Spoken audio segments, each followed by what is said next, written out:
Dan saya Nadia. Kami berdua akan mempresentasikan Materi tentang perilaku konsumen dan produsen. Selamat menyaksikan. Baik, sebelum masuk pada inti pembahasan yang kami akan presentasikan, terlebih dahulu kita harus tahu nih bahwasanya di zaman sekarang pengelola usaha diarahkan buat mencapai sebuah tujuan demi mendapatkan laba semaksimal mungkin. Tetapi untuk menerima keuntungan tadi, pengelola bisnis sering menghalalkan segala cara tanpa memperdulikan apakah tindakan yang telah dilakukan melanggar etika dalam berbisnis atau tidak. Nah, untuk mengawali sebuah bisnis tidak boleh lepas dari perilaku konsumen dan perilaku produsen. Karena penerapan dalam bisnis sangat penting untuk kita ketahui. Oleh karena itu, mari simak video dari kita. Oke guys, perlu kita ketahui bahwa perilaku konsumen adalah kegiatan yang langsung terlibat dalam mendapatkan, mengonsumsi, dan menghabiskan produk atau jasa. Artinya, dalam memahami konsumen dan mengembangkan strategi pemasaran yang tepat, kita harus memahami apa yang mereka pikirkan dan mereka rasakan, apa yang mereka lakukan dan apa serta di mana yang mempengaruhi serta dipengaruhi oleh apa yang dipikirkan, dirasa dan dilakukan konsumen. Nah, selanjutnya kita akan membahas mengenai perilaku produsen.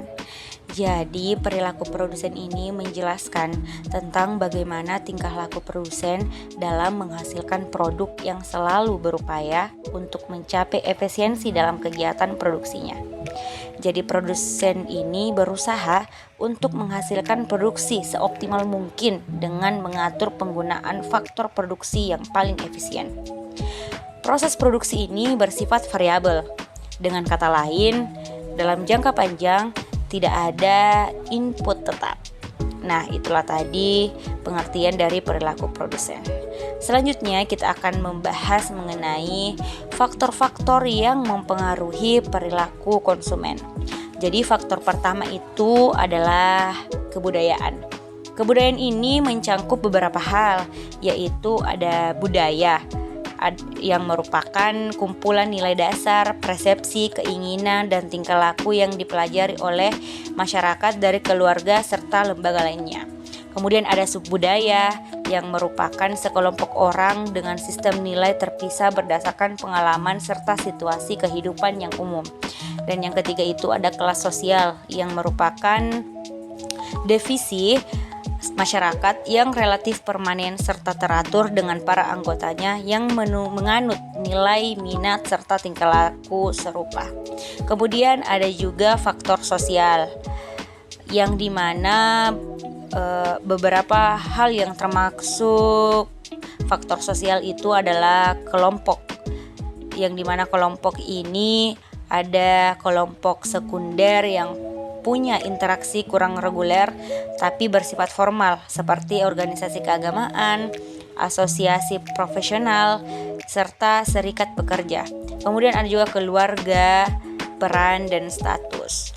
Selanjutnya itu ada faktor pribadi. Faktor ini dapat didefinisikan sebagai karakteristik psikologis seseorang yang berbeda dengan orang lain. Nah, faktor pribadi yang mempengaruhi perilaku konsumen tersebut itu ada umur dan tahap daur hidup, pekerjaan, situasi ekonomi, gaya hidup, dan kepribadian dan konsep diri. Selanjutnya itu ada faktor psikologis. Sebagian besar faktor psikologis dipengaruhi lingkungan tempat tinggal. Faktor psikologis yang mempengaruhi perilaku konsumen itu seperti motivasi, persepsi, pengetahuan, keyakinan, dan sikap. Nah, selanjutnya faktor-faktor yang mempengaruhi perilaku produsen akan dibahas oleh rekan saya. Oke, lanjut. Faktor-faktor yang mempengaruhi perilaku produsen. Yang pertama, sosial budaya. Kekuatan sosial budaya berasal dari faktor budaya, taraf sosial, gerombolan panutan, dan famili atau keluarga. Yang kedua, psikologis. Kekuatan psikologis terdiri dari pengalaman belajar, kepribadian, perilaku, serta keyakinan. Selanjutnya, kita akan membahas mengenai bagaimana konsep perilaku produsen dalam hukum ekonomi Islam perseptif Al-Quran. Teori perilaku produsen Islam ialah cabang ekonomi yang menyelidiki bagaimana manusia berperilaku sinkron menggunakan prinsip Islam. Membuat sesuatu absolut ada hubungannya menggunakan apa yang diinginkan atau dibutuhkan orang, merupakan barang wajib didesain buat memenuhi kebutuhan masyarakat. Jangan terlalu poli menghasilkan barang al-glamor yang tidak memenuhi kebutuhan warga. Pekerjaan yang dilakukan membuat barang-barang ini dianggap tidak produktif.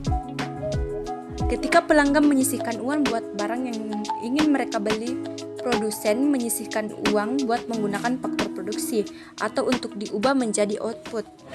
Nah, itulah tadi presentasi dari kelompok kami. Semoga teman-teman semua dapat memahami secara jelas mengenai perilaku produsen dan konsumen. See you next video.